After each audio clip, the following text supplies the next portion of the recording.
આજે હું આવી ગઈ જીયા ત્રિપાઠીની મુલાકાતે, જે અભ્યાસની સાથે કલા ક્ષેત્રે પણ અવ્વલ છે.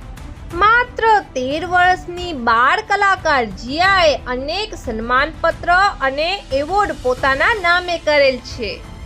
જીયા ત્રિપાઠીએ ફૂલવારી, સ્વપ્ન પેન્સિલ, પહલ, રિશ્તો કી ડોર જેવી શોર્ટ ફિલ્મોમાં કલાના કામળ પાથર્યા છે. સાથે અમે જીયા ત્રિપાઠીની શોર્ટ મૂવી પણ નિહાળી. પછી આખર મેં પૂછી જ લીધું કે આવનારી જીયા ત્રિપાઠીની ફિલ્મ કઈ છે. तो जिया, अच्छी वाली नवी फिल्म कही है? मुझे अच्छी वाली नई फिल्म उड़ान है. उड़ान?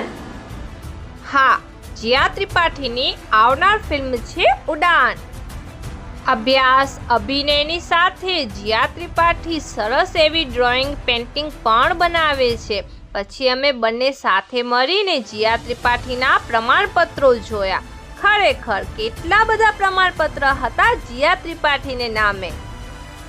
ખૂબ જ આનંદ થયો બાળ કલાકાર જીયા ત્રિપાઠીની મુલાકાત કરીને. ભલે अच्छी जगह दे.